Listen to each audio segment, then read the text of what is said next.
धनखड़ साहब को ये कहना कि सुपर पार्लियामेंट हो गई और ये तो 142 तो न्यूक्लियर डिवाइस हो गया है।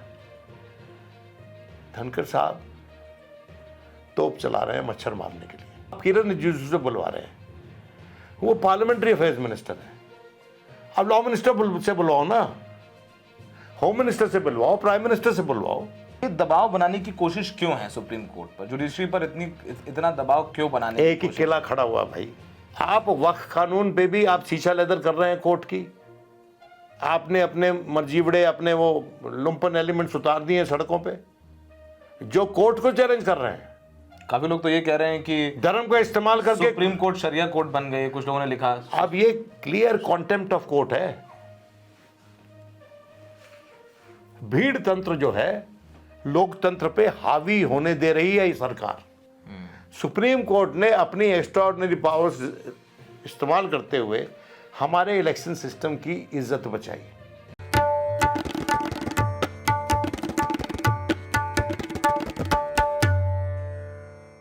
आदाब, नमस्कार। द रेड माइक में आपका स्वागत है। हमारे देश में लोकतंत्र है और लोकतंत्र में क्रिटिसिज्म बहुत इंपॉर्टेंट है। तो अच्छी बात भी यही है, लेकिन हमने देखा है कि क्रिटिसिज्म किया जाए तो जेल भी हुई है, आलोचना भी झेलनी पड़ती है। लेकिन यहाँ पर जो क्रिटिसिज्म हो रहा है उसके लिए जेल तो नहीं होगी कम से कम, लेकिन चर्चा होनी ज़रूरी है ताकि दूध का दूध पानी का पानी हो जाए।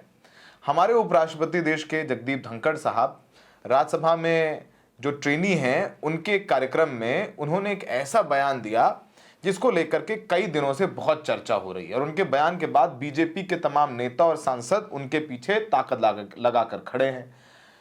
धनखड़ साहब ने कहा कि सुप्रीम कोर्ट सुपर संसद की तरह काम कर रहे हैं।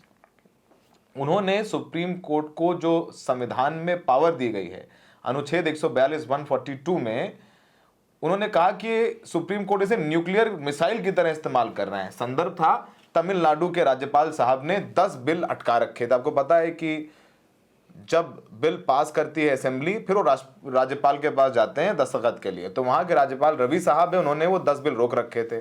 स्टालिन साहब चले गए सुप्रीम कोर्ट के, भैया देखिए हमारी चुनी हुई सरकार है, उन्होंने बिल पास किए हैं, राज्यपाल साहब तो आगे दस्तखत कर नहीं रहे हैं, हमारे काम रुके हुए हैं। सुप्रीम कोर्ट ने कहा कि ये गलत है, आप ऐसा नहीं कर सकते राज्यपाल साहब, राजनीतिक पार्टी के लिए काम करते हुए नजर नहीं आते हैं, जो आपने किया वो इलीगल है। और ये 10 के 10 बिल पास समझिए। और उन्होंने ये भी कहा कि राष्ट्रपति भी अपने पास असीमित समय तक बिल नहीं रख सकते हैं। और इधर वक्फ पर भी 2 क्लॉजेस पर सुप्रीम कोर्ट ने रोक लगा दी है, वक्फ बाय यूजर और नए बोर्ड नहीं बनेंगे। इसके बाद एक पूरा इकोसिस्टम सुप्रीम कोर्ट को लेकर के बंदूक ताने हुए है। हमारे साथ विनोद सर हैं, विनोद शर्मा जी आप सब जानते ही हैं और उनका अनुभव भी बहुत अच्छा है। सर, एक सवाल मैं थोड़ा सा आउट ऑफ द बॉक्स शुरू करता हूँ। इंदिरा गांधी जी का चुनाव जो है इलाहाबाद हाई कोर्ट ने इलीगल करार दिया था, और उस दौर में जब Indira is India, India is Indira कहा जाता था, तो इंदिरा गांधी जी ने सुप्रीम कोर्ट को ऐसे बोला था कि सुप्रीम कोर्ट या इलाहाबाद हाई कोर्ट, तो सुप्रीम कोर्ट भी नहीं था, तो हाई कोर्ट था, तो हड़का दिया था हाई कोर्ट को, इलाहाबाद हाई कोर्ट को। देखिए उन्होंने जो हाई कोर्ट का जो निर्णय था उसको मान्यता नहीं दी, और उसकी जगह संसद का दुरुपयोग करके आपातकालीन स्थिति घोषित कर दी इस देश में। उसी तरह से जो लोग जिन्होंने राजनीतिक रोटियां सेकी हैं, पॉलिटिकली एक्सप्लॉइट किया है इंदिरा गांधी की उस गलती को, जिस गलती को इंदिरा गांधी ने बाद में माना कि ये गलती थी, क्योंकि जब वो विदेश गई उसके बाद तो लोगों ने पूछा कि इमरजेंसी क्या फायदा हुआ। कहती है इमरजेंसी का एक फायदा हुआ कि we could in single stroke turn the entire country against us. खुद हार गई, उनका बेटा हार गया इलेक्शन। और ये जो आज की जमात, जो उस समय की जो जमात विपक्ष में थी, आज के दिन वो सत्तारूढ़ है और परस्पर इस बात को मेंशन करती रही है कि इंदिरा गांधी ऐसी है, इंदिरा गांधी वैसी है। इंदिरा गांधी के डेमोक्रेटिक लोकतांत्रिक क्रेडेंशियल्स वो क्वेश्चन करते रहे इस बेसिस पर क्या उन्होंने कुछ सीखा नहीं है from the experience of Indira Gandhi? देखिए, if you do not in politics learn from the experience of others, you end up committing the same mistakes. तो धनखड़ साहब पहले से तो वो सीख गए हैं, किसी लोग पहले सुप्रीम कोर्ट को कह रहे हैं कि आप सुपर संसद की तरह काम कर रहे हैं। देखिए ऐसा है, धनखड़ साहब को निवेदन मैं करना चाहता हूँ, मैं उनकी तरह दानिशमंद व्यक्ति नहीं हूँ, वो तो वकील रहे हैं, ट्रेंड लॉयर हैं वो, लेकिन मुझे कुछ अटपटा लगता है उनको ये समझाने में कि 142 जो आर्टिकल 142 है हमारे कॉन्स्टिट्यूशन का, वो सन 50 से है, जब से हमारा आईन बना है जब से है। और क्यों है? इसलिए है कि कई बार बात ऐसी फंस जाती है कि सुप्रीम कोर्ट को एक्स्ट्राऑर्डिनरी पावर्स चाहिए होती हैं टू डिलीवर कंप्लीट जस्टिस, और सुप्रीम कोर्ट ने कुल मिला के 790 या 91 बार इसका इस्तेमाल किया है अभी तक, इस कानून का, सन 50 से लेकर अब तक।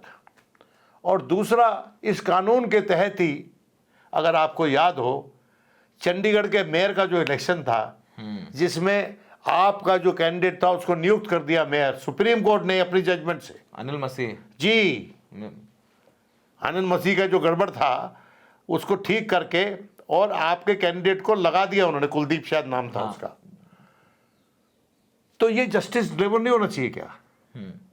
इतना बड़ा घपला सुप्रीम कोर्ट उसकी तहकीकात करने शुरू कर देती, उसकी तह में जाती, तो जब तक तो इन्फ्रक्चर्स हो जाता केस, वो सारा मतलब वो म्युनिसिपल कॉर्पोरेशन ही नहीं रहती, वो पीरियड ओवर हो जाता, और इतना बड़ा मजाक होता हमारी चुनाव प्रणाली का। सुप्रीम कोर्ट ने अपनी एक्स्ट्राऑर्डिनरी पावर्स इस्तेमाल करते हुए हमारे इलेक्शन सिस्टम की इज्जत बचाई, और ये दुनिया को जताया कि हमारे देश में कोई घपला करके नहीं जीत सकता, भले ही वो मेयर का इलेक्शन हो। और खुश होना चाहिए आजकल की जमात जो राजनीति कर रही है, जो सत्तारूढ़ है, कि उन पे आरोप कर रहे हैं, आरोप लग रहे हैं कि भैया आप गड़बड़ करते हो इलेक्शन में। हो सकता है कि वो पॉलिटिकली इंस्पायर्ड एलिगेशंस हैं, पर ये हवाला दे सकते हैं कि हमारे देश में सिस्टम ऐसा है कि हम ऐसा कर ही नहीं सकते। मैं अब आपको बता दूं कि ये जो अभी हुआ है, ये धनखड़ साहब वाला, इसमें क्यों कह रहे हैं धनखड़ साहब की सुपर पार्लियामेंट हो गई कोर्ट? वो तर्क उनका ये है कि there was no time bar governor के ऊपर और राष्ट्रपति के ऊपर किसी बिल पे फैसला लेने की। अब justice delayed is justice denied, ये तो हमको बचपन से सिखाया जा रहा है, तो धनखड़ जी को नहीं पता कि इस बात का कि justice delayed is justice denied. 3 साल से अटके हुए थे 10 बिल वो। हाँ भाई, 3 साल से अटके हुए थे, और ये कोई तनकीद राष्ट्रपति पे नहीं है। सरकारें राष्ट्रपति के नाम से चलती हैं, राष्ट्रपति काबीना की एडवाइस पे चलती हैं, तो ये तनकीद तो सरकार पे है भाई, राष्ट्रपति पे नहीं है। क्योंकि राष्ट्रपति का तो उतना ही सेरेमोनियल रोल है जितना कि धनखड़ साहब का अपना है, और राष्ट्रपति के पास सिर्फ एक ही डिस्क्रिप्शन है कि जब अगर हंग से पार्लियामेंट हो जाए तो उन्होंने ये अपने आप को आश्वासित करना है कि which side is capable of delivering a government that is durable.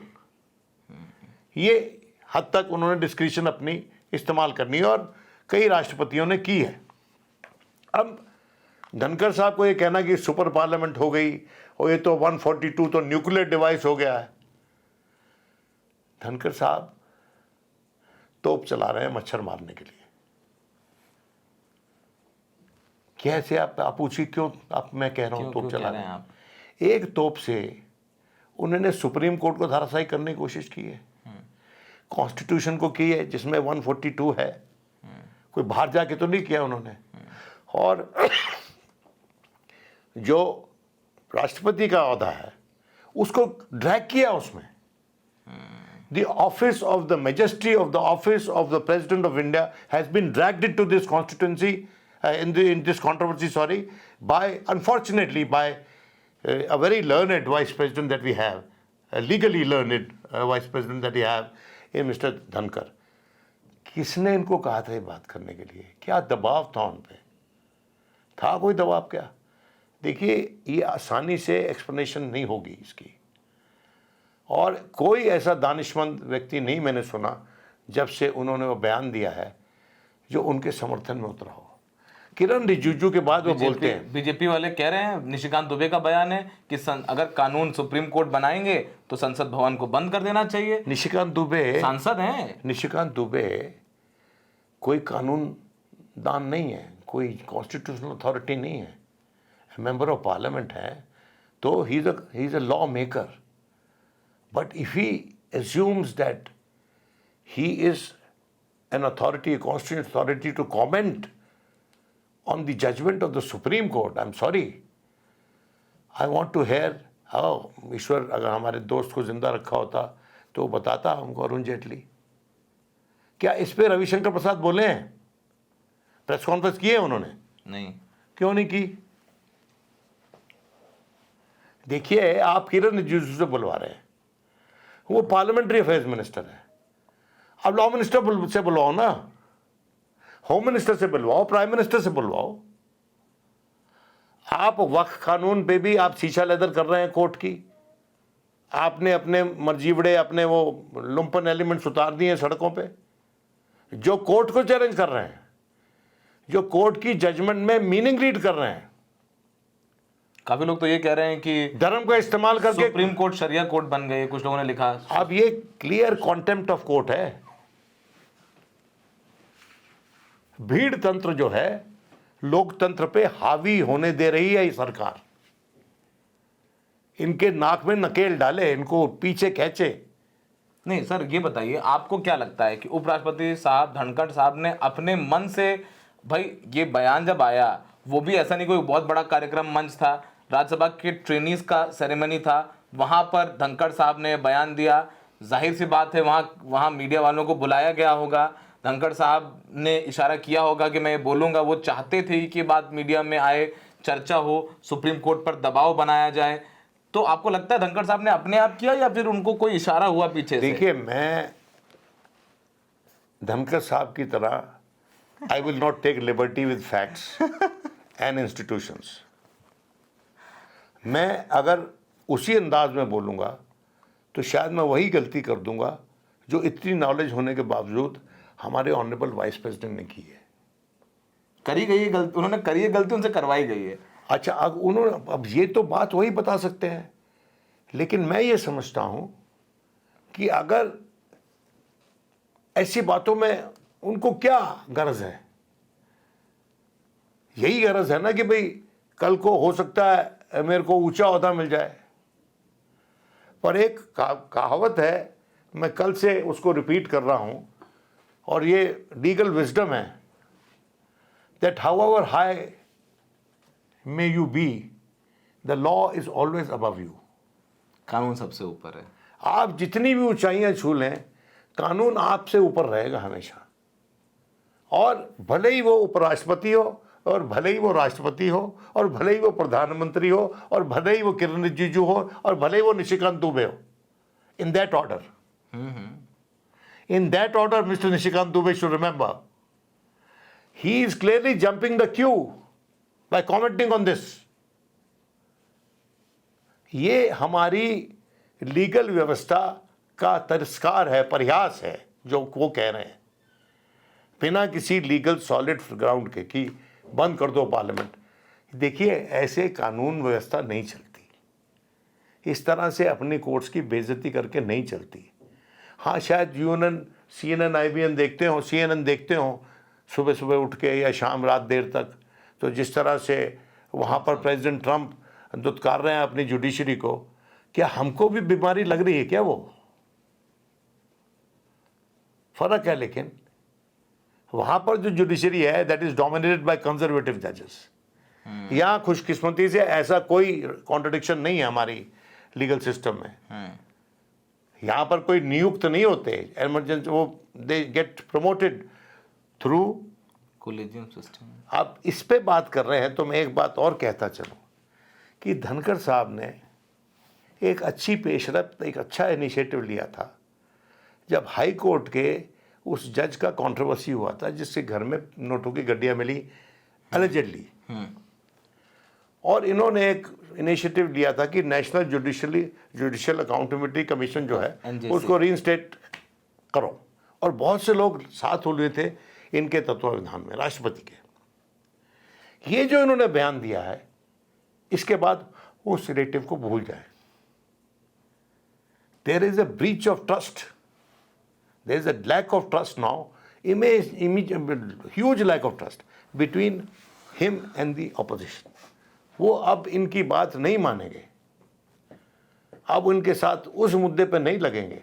और दूसरी बात, ये बार बार कह रहे हैं कि भाई वो जो जज है उसके खिलाफ एक्शन क्यों नहीं हुआ अभी तक, जुडिशरी की अकाउंटेबिलिटी नहीं है। तो रवि साहब के खिलाफ एक्शन क्यों नहीं हुआ अभी तक? राज्यपाल रवि साहब जी, और उन्होंने एक बार भी बोला, क्या सुप्रीम कोर्ट के जजमेंट में के बाद क्या उनके पास कोई मॉरल अधिकार है, कोई सेंस ऑफ प्रोप्राइटी है कि वो बने हुए हैं अपने पद पे? उन्होंने पद अपना छोड़ा क्यों नहीं? और सेकंड क्वेश्चन जो उनको पूछना चाहिए था माननीय उपराष्ट्रपति को, कि उनको सरकार से पूछना चाहिए था कि why don't you recall this governor?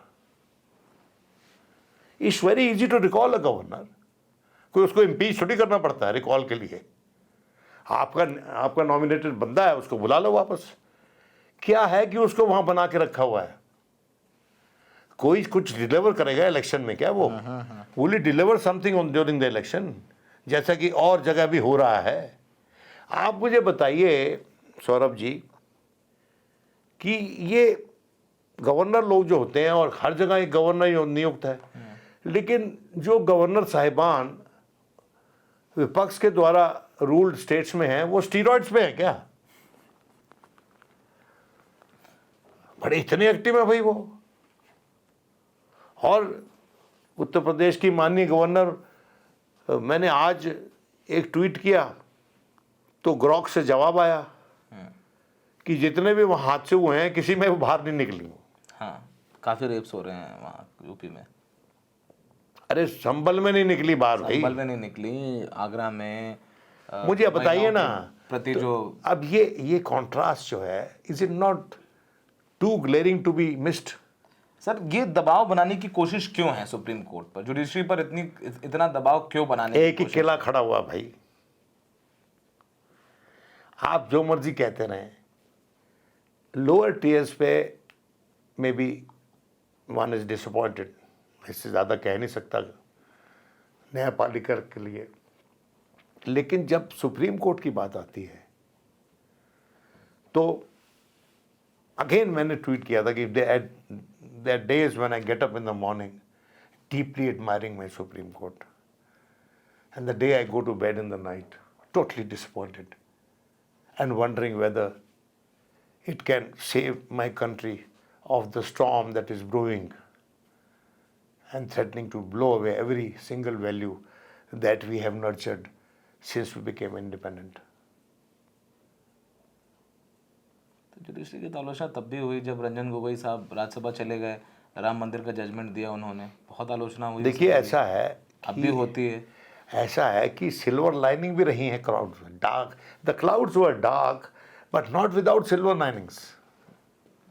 तो कभी कुछ, हमेशा कुछ ना कुछ उठ के कर गुजरते हैं, और उनको भी शायद एहसास है इतिहास में अपने नाम की मेंशन का। देखिए, जो लोग इन ओहदों पर हैं, ये बात समझ लीजिए और जानते हैं सब लोग, माननीय उपराष्ट्रपति is a creature of the constitution, the president is the creature of the constitution, the parliament mister Nishikant Dubey is a creature of the constitution, so are you, and the leader of the opposition is a creature of the constitution. Now when you people are part of the constitutional scheme, तो जब आप supreme court जो कि एक creature of the constitution और अहम अनुपात में आपसे बड़ा वो क्रीचर ऑफ द कॉन्स्टिट्यूशन है, अगर वो कोई फैसला लेता है तो उस पर कटाक्ष करने या टिप्पणी करने से पहले आप पर्याप्त अध्ययन कर लें। और ये हम जानते हैं उनको, दुबे जी को, अच्छे आदमी हैं वैसे तो, दोस्ती में बड़े अच्छे आदमी हैं, तो दोस्ती दोस्त को बताता है। As a friend, you are giving him this advice. I'm not, I mean, this is unsolicited advice, he may reject it. But as a friend and as a one who is a great admirer of parliamentary democracy, I am giving him this advice. क्योंकि वो बोलते अच्छा है और वो peri मैसन बन सकते हैं, क्योंकि उनकी जो स्पीच है उसमें इन्वेस्टिगेशन बड़ी करके लाते हैं वो। अच्छा, वो इन्वेस्टिगेशन उन्हीं की होती है, तो कोई उस पर सवाल तो उठा नहीं सकता, कि उनको ही पता है निष्कर्ष क्या है उनका। लेकिन वो अच्छा स्टाइल है, इसमें अपनी बात कह के वो निकल लेते हैं। तो he is a smart parliamentarian, no doubt about that, but whether he is a solid parliamentarian is a question requires to be debated. तो विनोद सर ने एक बहुत इंपॉर्टेंट बात कही। उन्होंने कहा सुप्रीम कोर्ट पर ये निशाना इसलिए लग रहा है क्योंकि सुप्रीम कोर्ट इकलौता इंस्टीट्यूशन है जो अभी खड़ा हुआ है। और उन्होंने बड़ी अच्छी बात बोली कि मैं जब सुबह उठता हूँ तो अखबार देखता हूँ तो मुझे बड़ा गर्व होता है कि सुप्रीम कोर्ट कुछ ऐसे फैसले ले रही है। और जब मैं रात में सोता हूँ तो मैं बहुत मायूस होकर सोता हूँ कई बार। तो अनुभव हमने साझा किया विनोद सर के पास इसीलिए आए क्योंकि उनके पास हमारे पास क्या अनुभव है जो उनके पास है, और उनकी नज़रों से समझाने की कोशिश की कि धनखड़ साहब, निशिकांत दुबे साहब काहे हमलावर हो रहे हैं सुप्रीम कोर्ट पर। अब देखना होगा कि सुप्रीम कोर्ट, जाहिर सी बात है कि वो इन चक्करों में तो नहीं पड़ेगा, वो धनखड़ साहब की बात का और निशिकांत दुबे साहब की बात का रिप्लाई तो करेगा नहीं, कोई पॉलिटिकल पार्टी तो है नहीं सुप्रीम कोर्ट। लेकिन जिस तरीके से निर्णय सुप्रीम कोर्ट के आए, चाहे वक्फ हो, उससे पहले इलेक्टोरल बॉन्ड्स हो, कई ऐसे फैसले हैं जो सरकार को नागवार गुजरे हैं। तो आगे देखते हैं कि अपने जो फैसलों की धार है संविधान की लाइट में, वो धार सुप्रीम कोर्ट बनाए रखता है या फिर कुछ नरम थोड़ा गर्म होता रहेगा। Sir, thank you so very much. I have summed it up. Pleasure. Thank you so much. You did it well.